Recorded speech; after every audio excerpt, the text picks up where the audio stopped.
up, guys? It's your girl Fetty, and you're back on Fetty's Block. If this is your first time here, then that means you don't know me yet, and you need to hit that subscribe button so we can get to know each other, and you can go watch my other videos or whatever to get hip to Fetty's life.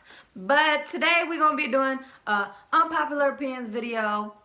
And the topic is going to be cultural appropriation. So if you don't know what that means, this is the right video for you. Sit back, relax, and listen to the facts with Fetty.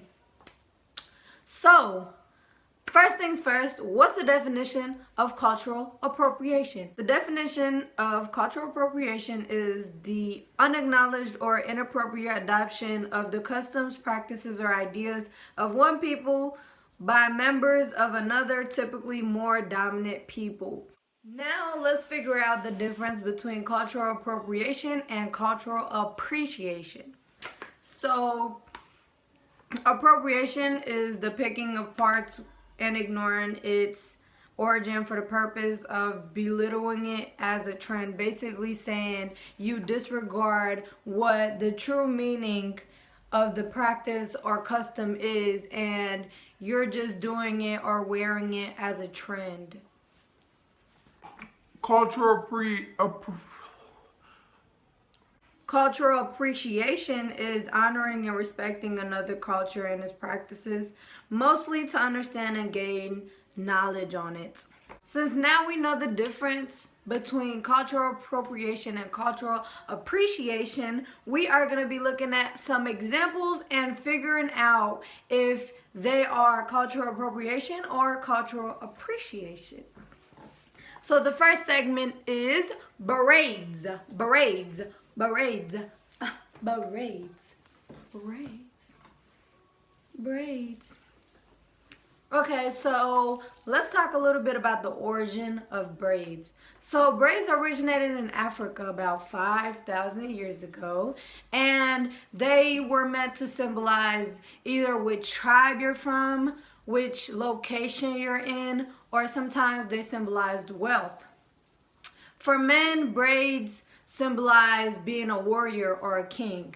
Black people have been denied jobs or fair opportunities just because of the way they have chose to style their hair. So I understand why people would be mad that white girls are wearing the exact same hairstyles and not having any trouble at all with it. So while I do understand the anger, I have to disagree and say that braids are not cultural appropriation, but they are cultural appreciation.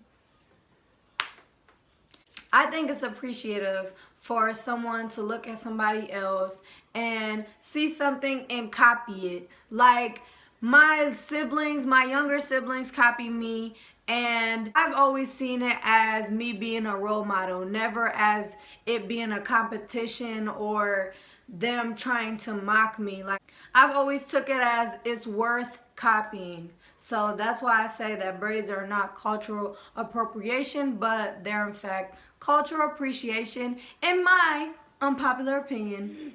Next segment we're going to be talking about is the N-word. Yes, you heard me. The N-word. Okay, so while most of us know where the N-word originated, for y'all who don't know, the N-word was created to degrade black people and to make them feel as if they're less than a person. The original word is nigger. Black people have created a whole new meaning to this word to signify the unity, oppression, and history of our people. So for a clear person to use the N-word, to me, is very disrespectful, like beyond disrespectful. It's disrespectful because the word was created to degrade black people or put us down, and it's never gonna be okay for a clear person to use it. Like, I just don't understand. Like, just let it go, guys. So yes, I do think that using the N-word is cultural appropriation and should never be allowed. Never, ever. The next example of cultural appropriation is gonna be big lips.